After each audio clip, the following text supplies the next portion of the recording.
Olá! Sejam bem-vindos ao podcast Aula Extra. O meu nome é Isabel Betancourt, sou professora, Kid Coach e empreendedora e pretendo ajudar pais a encontrar estratégias para ajudarem os seus filhos nas tarefas escolares ou simplesmente a estudar. Aqui, neste podcast, irei falar-te sobre motivação escolar, organização das tarefas, autonomia, gestão de emoções e métodos de estudo. Partilharei contigo dicas, conselhos e experiências para aplicares no dia-a-dia no apoio ao desenvolvimento da autonomia, concentração, autoestima e estudo do teu filho. Estás preparado? Sim?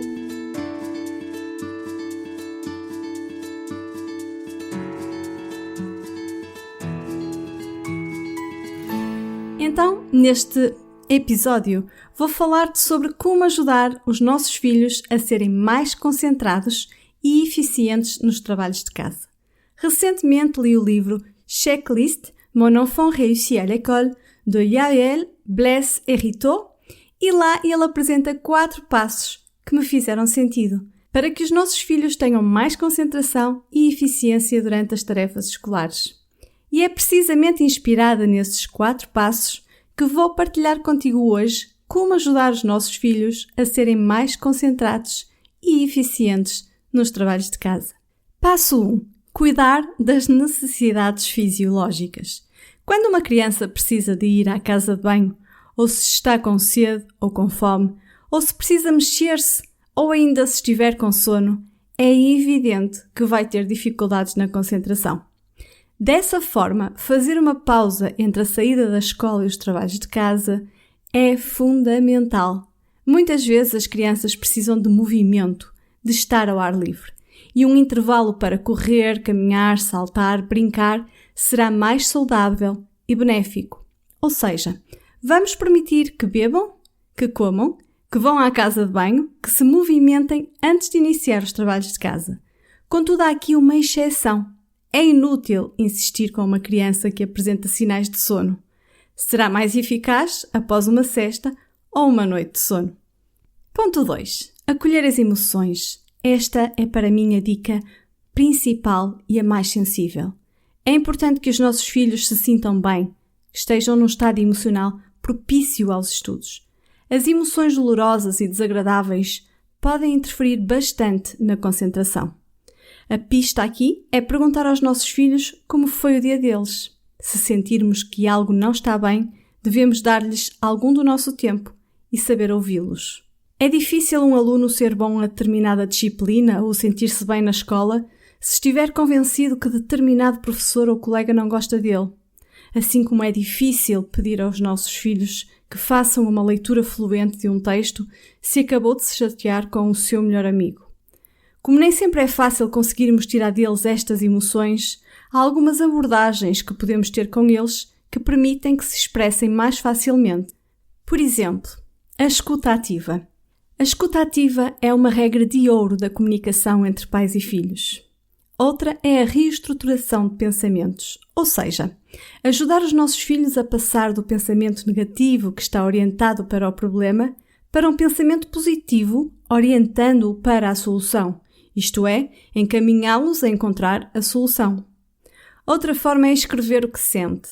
Escrever o que sentimos ajuda a tirar as preocupações da cabeça. E, por fim, permitir aos nossos filhos o direito de não gostar de uma disciplina, de não gostar de um colega, de não gostar de um professor. O terceiro passo, escolha um local de estudo agradável para o seu filho. Eu costumo defender que, para um estudo eficaz, os nossos filhos devem ter o seu canto, ou seja, um local que sabem que é para estudar e está protegido de distrações. Contudo, aqui neste livro é apresentada uma outra perspectiva que não me parece descabida, tendo em conta a variedade de personalidades e perfis de alunos, e, portanto, também poderá ser considerada e eu vou apresentá-la. Muitas vezes os nossos filhos estão mais concentrados e empenhados quando estão em movimento. Portanto, é melhor deixá-los realizar as tarefas com essa necessidade que têm do movimento do que ir contra isso e vê-los a criar constantemente resistências. Vamos então desmistificar a ideia de que, para estudar, fazer ou aprender, temos de estar parados e sentados numa mesa. No livro que citei acima, o autor afirma que o movimento cria inteligência e os alunos sufocam o seu potencial cerebral permanecendo parados. Por exemplo, o autor defende que não há problema em sentar-se no chão ou estar sempre a virar a cadeira do escritório ou ainda explicar conteúdos estudados enquanto anda para cima e para baixo. Uma criança pode preferir fazer os TPC deitada no chão ou na cama. O lugar que ele acha mais adequado para trabalhar é provavelmente o lugar certo para ele. Contudo, faço aqui uma salvaguarda. É importante que nos momentos de estudo se mantenham 2 fatores afastados dos nossos filhos. Tecnologias, ou seja, televisões ligadas, telemóveis, tablets e pessoas ou animais de estimação a passar constantemente. Estes 2 fatores vão fazer com que perca concentração e vão impedir a memorização. E o 4º e último passo é determinar um objetivo claro, ou seja, uma ponte com o futuro e o que pretende atingir.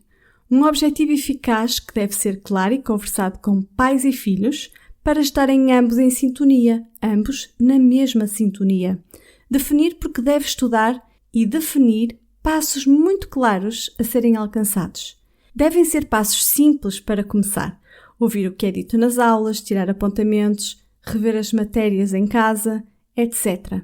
Vai depender do objetivo de cada um e das dificuldades individuais. Estas são as 4 pistas para um estudo mais concentrado e eficiente. Claro que muito mais poderá ser acrescentado aqui, mas guardamos para um próximo podcast. Gostaria de poder receber o teu comentário ou a tua opinião no meu e-mail geral@strategia.pt.